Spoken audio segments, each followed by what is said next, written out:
my football fans at? Anybody ready for the season to start? Yes. I know I am. You know, my favorite story from last year, some of y'all may have heard about this. It's a woman in Michigan who wants to take credit for the Patriots Super Bowl victory. Anybody hear about this? Well, she gave birth at halftime, and she decided to name her son after Tom Brady. And when she decided to do that, the Patriots scored their first touchdown that led to their comeback. Here's the thing, though. She already had a son named after former Cleveland Browns quarterback Brady Quinn. Some of y'all get that, some of y'all don't, okay? Like, that's amazing. Let me explain this in Kardashian terms, all right? It would be like if you had a little brother and then your parents named him after Kanye, but you were named after Ray J. Like, that's basically what happened in that situation. I saw one of your two, you weren't laughing, so let me try this again in R&B terms, right? It'd be like if you were a girl, you had a little sister, your parents named her after Rihanna, but you were named after the fourth member of Destiny's Child. You know what? You want to get kicked out before Beyonce got famous? Like, that's basically what happened there. There used to be four, yeah. I did that joke in front of an all-black crowd, and immediately someone knew the fourth member's name. I was like, hey, you're a bigger fan than I am. Now, I can't wait for this year's football season to start. A lot of crazy stuff already. Anybody hear about Hugh Freeze, former Ole Miss coach? Yeah, like, for those of y'all who don't know, he was fired for using a university-issued cell phone to call escorts. Now, a lot of folks are like, man, that dude is crazy. Like, he ain't crazy. He's got a real woman at home who will light his ass on fire faster than someone's retina who watched the eclipse without the right glasses. He knows what's up. Let's try that joke with a different punchline. Let's just see how it works. She'll light his ass on fire faster than Michael Jackson's hair in the 1980s Pepsi commercial.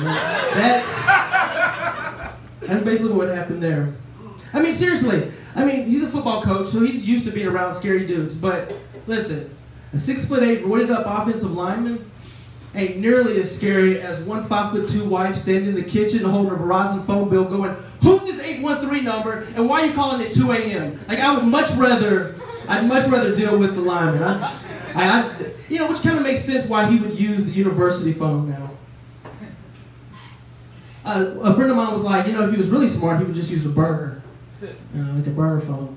And I'm like, come on, that's a little too much to ask, right? I mean, he didn't coach at Mississippi State, but he was an employee for the state of Mississippi. I don't think we can expect too much from him intellectually. Like, that's just thinking too much, right? Where my feminists at? This is love feminists. I love dating feminists. I only date feminists. Now, it is interesting, though, when you date a black feminist versus a white feminist, when you get upset, how you respond. You know what I mean? Like, it's like the same feeling, the same response, but just taken in very different directions. Right? Like, if you're, you know, dating a white feminist, it's like, sorry, what did you just call me? Did you just call me a female? I'm a cisgender Dang, messed up the joke already. I am a cisgendered, self-identifying, single, straight woman existing on all transductive spaces. You will refer to me as my correct gender. Get it right.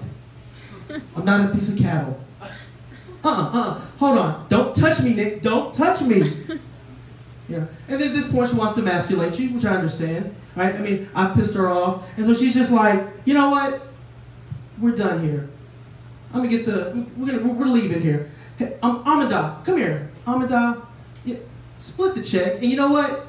Give me the appetizers. That's right. He's not paying for it over here. I'm paying for the appetizers. Thank you, Amada. Oh, Amanda. Okay, I'm sorry. That's even better. I like that. Where are you from, anyway? Oh, Cookville. Okay, yeah. I get that. I'm sorry. No. You know what? Take me home, Nicholas. Just take me home. Black feminists, very different. Again, same feeling, same strategy, just different tactics, right? It's like, go back. What did you just call me? A female? No, no, no, no. I am a wool man. You know what? Drop the man part. Just call me wool, okay? Just call me wool. You know what? No, no, no, no, no. I'm getting the... no. Amanda, come over here. Come over here, girl. First of all, love your nails. Second of all, another drink, and put it on Mr. Wage Gap's bill over here, since he's the man. He can handle it. You lucky my girl JL wasn't here, or we would show you what's up. I'll just let you know. Just different situations. I had sex recently.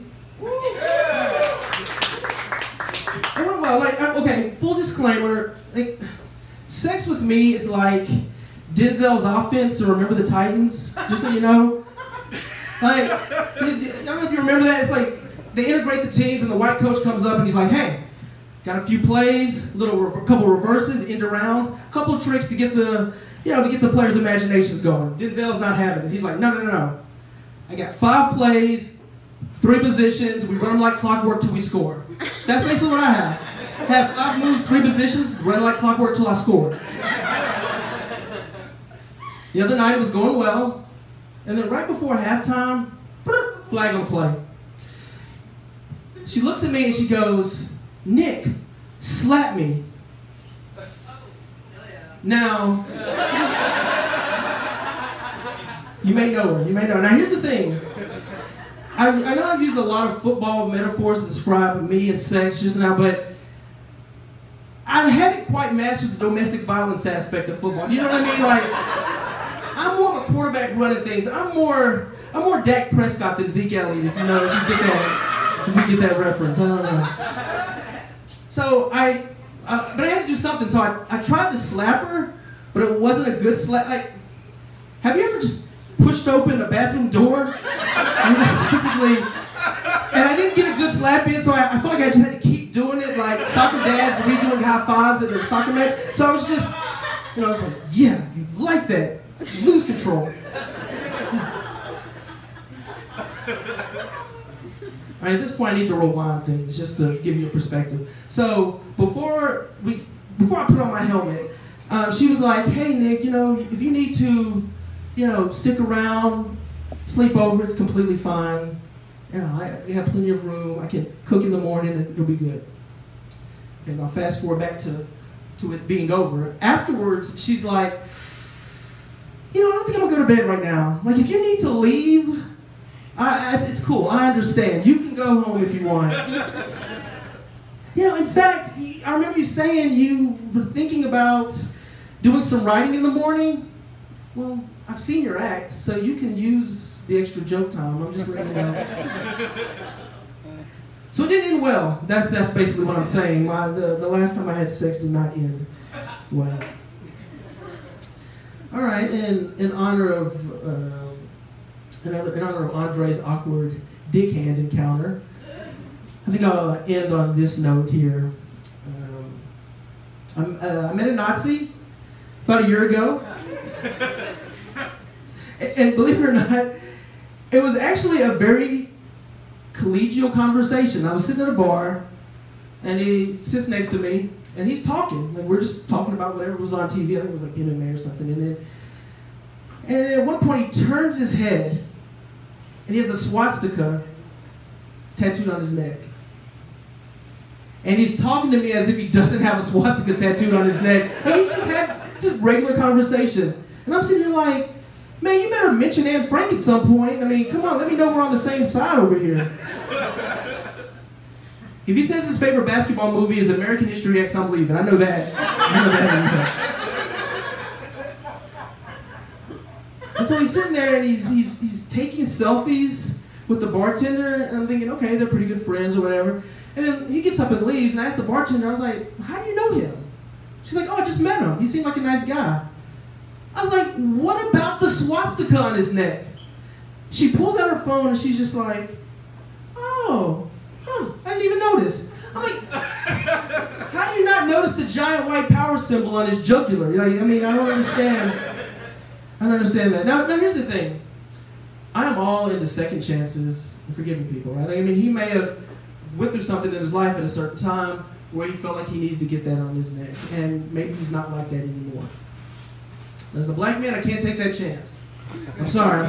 Like, how can I, like, ladies, it would be like if your man said he once sucked dick, you know, you'd be okay with it, you know, but it's just, it would make you feel a little uncomfortable because at some point he was talked into something. Do you know what I mean? And that's kind of how I feel about a nice, you know, it'd be like, okay, like you're sitting here having a drink, then a guy talks to you, he's chatting, you're like, this guy's pretty friendly, and then he turns his neck, and he has a giant dick tattooed there.